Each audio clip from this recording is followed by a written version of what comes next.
Welcome to Cognitive Curves, the podcast where we unravel the mysteries of the mind. I'm your host, and today we're diving into a fascinating topic, the hidden psychology of numbers. Joining me is the incredible Tum. Today we're exploring how numbers are more than just tools for counting. They're symbols that speak directly to our unconscious minds. So buckle up and get ready for a mind-bending journey. Oh, I'm so excited for this. I've always been intrigued by the idea that numbers could have deeper meanings. What exactly do you mean by numbers as archetypes? Well, Carl Jung, the father of analytical psychology, believed that certain numbers are archetypes, universal symbols that have a profound impact on our psyche. For example, the number 1 often represents unity and the self, while the number 2 symbolizes duality and relationships. These numbers aren't just abstract concepts. They're deeply embedded in our collective unconscious and influence our thoughts and behaviors. That's really interesting. So you're saying that when we see the number 1, it might subconsciously remind us of unity and wholeness? That's mind-blowing. Can you give me an example of how this plays out in real life? Absolutely. Think about the concept of the individual or the self. In many cultures, the number 1 is associated with the idea of a singular, unified identity. This can be seen in phrases like, I am one, or we are one. In a more practical sense, when people feel a strong sense of self, they might describe it as being one with themselves or in harmony.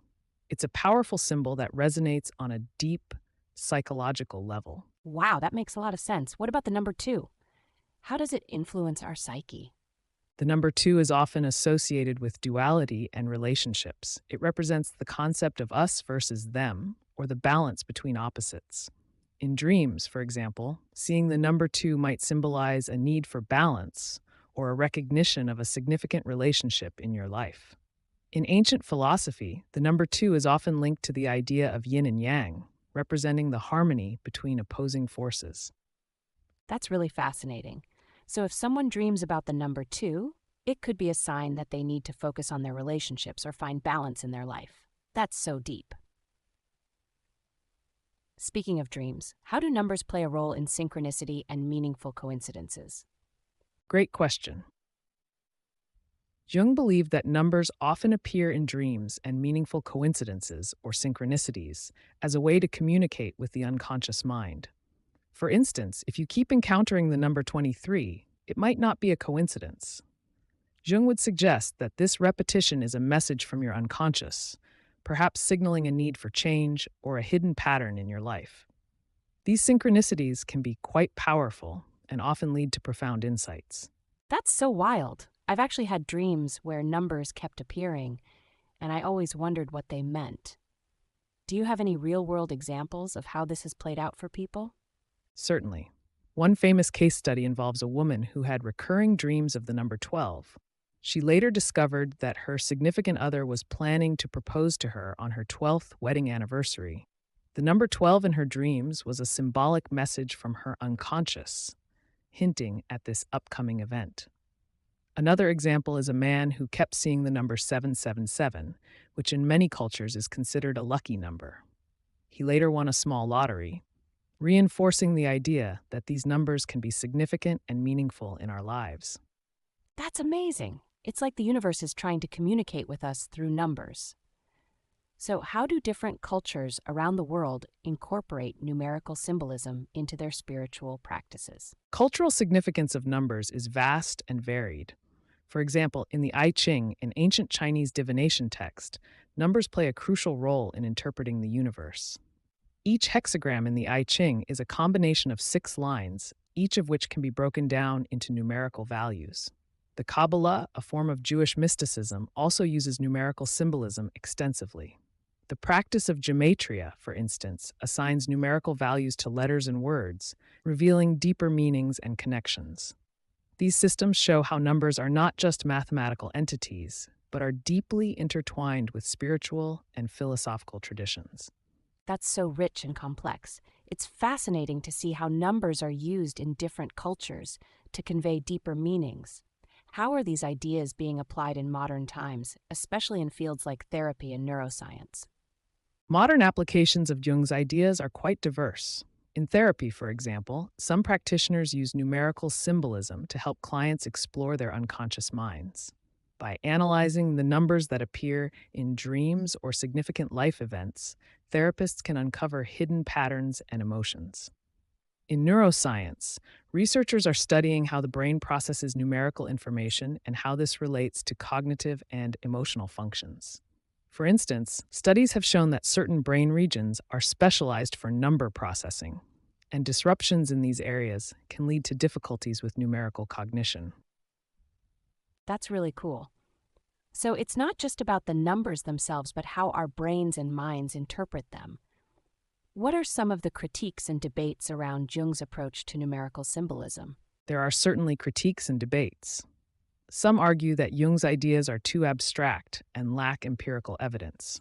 Others point out that the subjective nature of symbolic interpretation can lead to overgeneralizations or misinterpretations. However, many modern researchers and therapists find value in Jung's approach, especially when used in conjunction with other psychological theories and methods. The key is to balance the symbolic and the empirical, recognizing the power of numbers while also grounding their interpretation in scientific research. That's a fair point. It's all about finding the right balance. How do numbers influence our daily lives in more subtle ways? I mean, we encounter numbers all the time, from dates to prices to addresses. Are there any everyday examples of numerical symbolism? Absolutely. Numbers are everywhere, and they often carry symbolic meanings in our daily lives. For example, the number 7 is often associated with good luck and perfection, which is why it's commonly used in lotteries and promotional campaigns. The number 4, on the other hand, can have negative connotations in some cultures, where it is associated with death or bad luck. Even the way we use numbers in our addresses, phone numbers, and social media handles can reflect deeper psychological and cultural meanings. It's a fascinating interplay of the conscious and the unconscious. That's so interesting. I never thought about how the numbers in my phone number or address might have deeper meanings. Do you think there's a connection between numerology and spirituality, like in practices like astrology? There's definitely a connection. Numerology, like astrology, is a system that seeks to understand the world through symbolic meanings. In numerology, each number is associated with specific qualities and energies. For example, the number 11 is often considered a master number and is associated with spiritual enlightenment and intuition. Astrology, too, uses numerical patterns to interpret the positions of celestial bodies and their influence on human affairs. Both practices highlight the idea that numbers are not just mathematical tools, but are also rich with symbolic and spiritual significance. That's so intriguing. It's like numbers are a language that speaks to us on multiple levels. What about the mathematical foundations of these ideas? How do they tie into the psychological and spiritual aspects? The mathematical foundations of these ideas are quite fascinating. Mathematics, at its core, is a language of patterns and relationships. When we explore the deeper meanings of numbers, we're essentially looking at the patterns and structures that underlie our reality.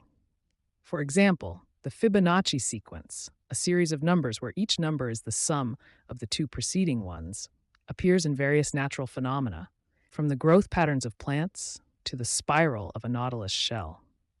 This connection between mathematics and nature can be seen as a reflection of the deeper symbolic meanings of numbers. That's so beautiful. It's like everything is connected in this intricate web of meaning. What do you think the future holds for research in this area? Are there any exciting developments on the horizon? The future is certainly exciting. As we continue to advance in fields like neuroscience, psychology, and data science, we're gaining new insights into the cognitive and emotional impact of numbers. For example, researchers are exploring how numerical cognition develops in children and how it relates to other cognitive processes. Additionally, there's growing interest in using data analytics to study the patterns and meanings of numbers in large data sets, such as social media or cultural artifacts.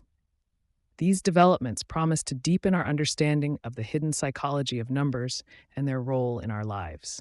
That's so inspiring. It's amazing to think about all the new discoveries that are on the horizon. Thank you so much for this incredible journey into the hidden psychology of numbers. It's been It's been a real eye-opener. Thank you. It's always a pleasure to explore these fascinating topics with you. To our listeners, if you've enjoyed this episode, don't forget to subscribe to Cognitive Curves for more insights into the world of psychology. Share your thoughts in the comments below, and join us next time for another deep dive into the mind. See you then.